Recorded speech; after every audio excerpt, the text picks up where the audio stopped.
Hoje o nosso bate-papo vai ser sobre a diferença entre um ataque de pânico e uma crise de ansiedade. Esses termos que estão na boca do povo, que as pessoas usam de forma errada.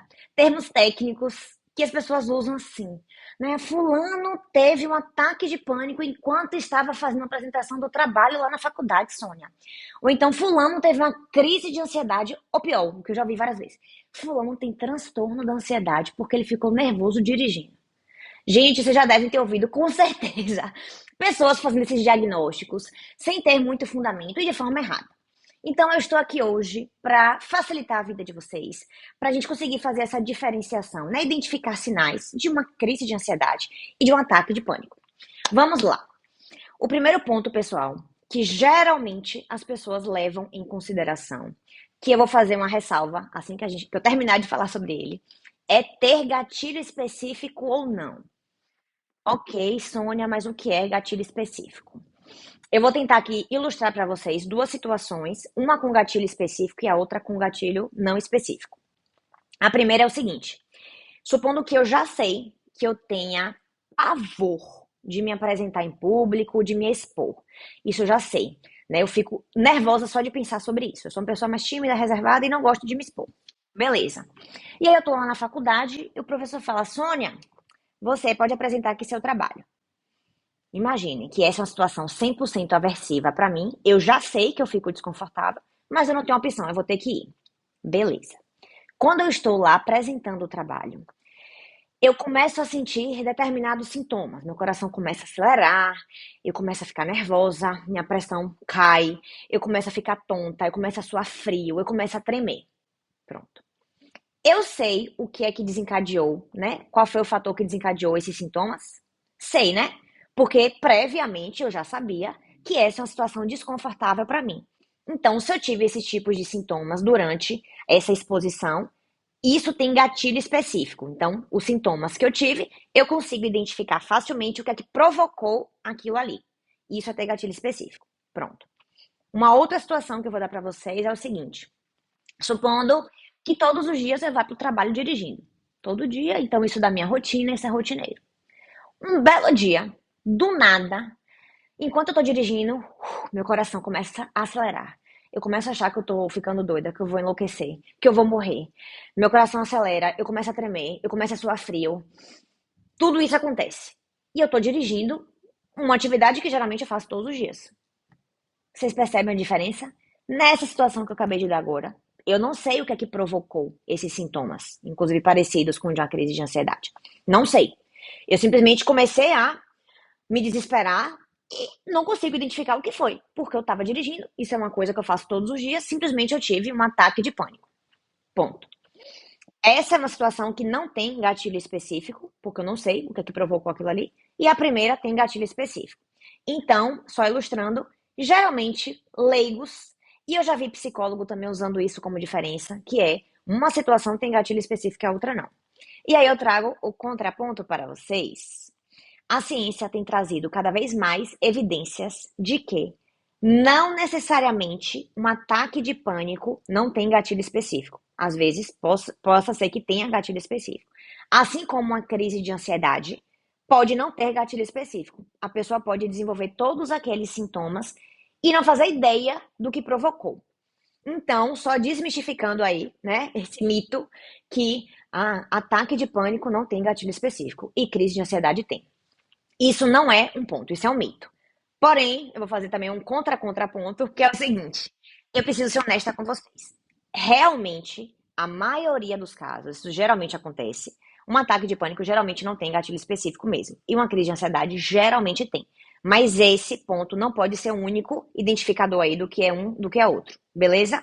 Então, eu já quis trazer isso para vocês entenderem no início. Certo. Mas e aí? O que é um ataque de pânico, Sônia? Como é que eu consigo identificar os sintomas, já que ter gatilho específico ou não, não é o único deles? Pronto. Pessoal, o ataque de pânico. Pense que é uma onda abrupta, intensa e desconfortável, de vários sintomas que batem, atingem um pico em minutos. Uma crise de ansiedade, ela vai aumentando gradativamente de forma mais constante. O ataque de pânico não, ele faz isso aqui, ó. Rapidamente, em minutos, atinge o pico, certo? Vários sintomas fazem parte aí do ataque de pânico. Lembrando que para ser caracterizado um ataque de pânico, a pessoa precisa apresentar pelo menos 4 sintomas desses que eu vou falar a vocês. Os principais, né, os mais comuns são palpitação, o coração acelera muito, tontura, náuseas, tremores, a respiração ela fica encurtada, a pessoa fica, né, perdendo, fica mais ofegante, perdendo a respiração mais rápido. Deixa eu ver mais. Pode acontecer desrealização ou despersonalização também, mas não é imprescindível para fechar, né, um ataque de pânico. Aperto no peito, sensação que está perdendo o controle, e aí essa sensação de estar perdendo o controle geralmente é associada com pensamentos de eu tô enlouquecendo, eu vou morrer, eu tô ficando doido, geralmente vem associado. Então, todos esses sintomas, para ser caracterizado um ataque de pânico, a pessoa precisa ter pelo menos 4 desses sintomas todos que eu falei. Lembrando, pessoal, um ponto que é bem importante é o seguinte: nem todo ataque de pânico caracteriza um transtorno do pânico, certo? Eu digo isso porque tem muita gente que tem um ataque de pânico uma vez na vida e isso não é suficiente, né? Não é critério suficiente para fechar um diagnóstico de transtorno do pânico, certo? Para ser caracterizado um transtorno do pânico, vejam quantos termos técnicos tem e as pessoas ficam usando aí, né, de forma aleatória. Um ataque de pânico é esse episódio que eu acabei de falar para vocês. Esse ataque de pânico ele pode fazer parte de vários transtornos, certo? Ponto. Um transtorno do pânico, para ser fechado o diagnóstico, a pessoa precisa ter tido pelo menos 2 ataques desse, que é o que eu falei, que atinge o pico em minutos, que tem que ter 4 sintomas daqueles que eu falei, né? Palpitação, tremor, suor, aperto no peito, todos aqueles que eu falei agora. Então tem que ter pelo menos 2 na vida, lembrando que cada um desses tem que ter pelo menos 4 sintomas do que eu falei, e um mês de preocupação excessiva com medo de ter outro ataque de pânico. Então, supondo que a pessoa tenha um ataque agora, ela fique um mês e começa a mudar a forma comportamental, começa a ficar muito preocupada em ter outro ataque. Se ela ficar um mês e tiver tido um ataque de pânico mais de uma vez, isso já fecha um diagnóstico. Uma observação importante que antes de fechar o diagnóstico, é importante lembrar que esse ataque de pânico não pode estar associado a nenhuma outra condição médica e nem ao uso de substância, né? Porque senão aí também não fecha o diagnóstico. Pronto, então dei uma pincelada no transtorno do pânico, mas que a gente está falando do ataque de pânico. Um ataque de pânico, inclusive, eu acabei de conseguir fazer esse link. Um ataque de pânico pode fazer parte de um transtorno de fobia específica. Vou dar um exemplo para vocês. Supondo que eu tenha fobia de barata. E aí uma barata tá aqui, sobe em mim. É fobia mesmo, não é medo não. Pronto. Eu posso desencadear um ataque de pânico agora e estar dentro do transtorno de fobia específica, não de transtorno do pânico, entende? E aí, como assim, Sônia? A barata pousa em mim, eu tenho fobia de barata, eu vou ter um ataque de pânico. Rapidamente eu vou ter tremor, eu vou achar que eu vou morrer, eu vou ficar com a respiração encurtada, eu vou ter tontura, eu vou ter coração acelerado, enfim, todos os sintomas que fazem parte do transtorno do pânico, ou, perdão, do ataque de pânico, certo? Então, nesse caso, o ataque de pânico, ele pode fazer parte de outros transtornos, não só do transtorno do pânico. Ponto.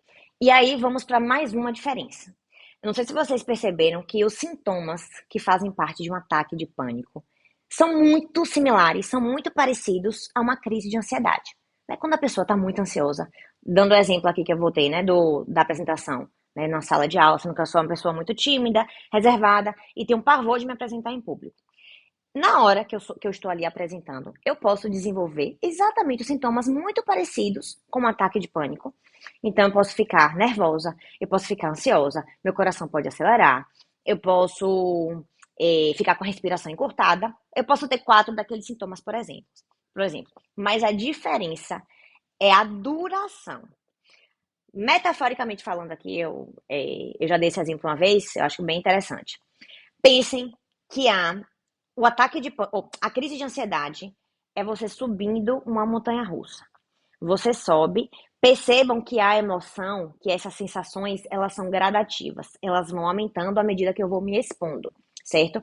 Ela é mais constante. O ataque de pânico, pensem que é a descida da montanha russa. É a sensação de morte, é aquela sensação de desespero. E ela atinge rapidamente, porque ela é muito rápida, rapidamente ela atinge o pico. Então, um outro fator para a gente conseguir identificar a diferença, né, de um ataque de pânico ou uma crise de ansiedade é a duração. Um ataque de pânico, pessoal, não dura mais do que 30 minutos, certo? Como eu falei, atinge o pico em minutos, depois tende a diminuir. Já a crise de ansiedade, não. Uma pessoa que tem ansiedade, uma pessoa com crise de ansiedade, isso pode durar horas ou até dias. Então vejam que a duração é um fator muito importante na identificação, né, de uma diferenciação de um do outro. Para finalizar, uns lembretes aqui que auxiliam no tratamento. Pessoal, a TCC, que é a terapia cognitivo comportamental, é padrão ouro para tratar ansiedade. Então, é uma excelente opção. Percebeu que está tendo crise de ansiedade, percebeu que teve um ataque de pânico, é importantíssimo procurar terapia o quanto antes. E aí tem algumas técnicas que com certeza vão ser utilizadas na terapia e que vocês já podem também ir usando em casa. Mindfulness é uma excelente técnica de relaxamento com super embasamento científico. Cada vez tem trazido mais evidências no tratamento para ansiedade. Uma rotina bem esquematizada tende também a reduzir níveis de ansiedade, né? Uma rotina bem feita, isso faz com que você fique menos preocupado com o que vai fazer, e isso aí contribui perfeitamente, né, para diminuir a ansiedade. E o beabá de sempre, né? A atividade física, bom sono, ter um sono bem regulado, boa alimentação, enfim, isso aí todo mundo já sabe. Eu espero que eu tenha ajudado um pouquinho nessa diferenciação de um e de outro. E qualquer dúvida que vocês tiverem, eu tô aqui às ordens.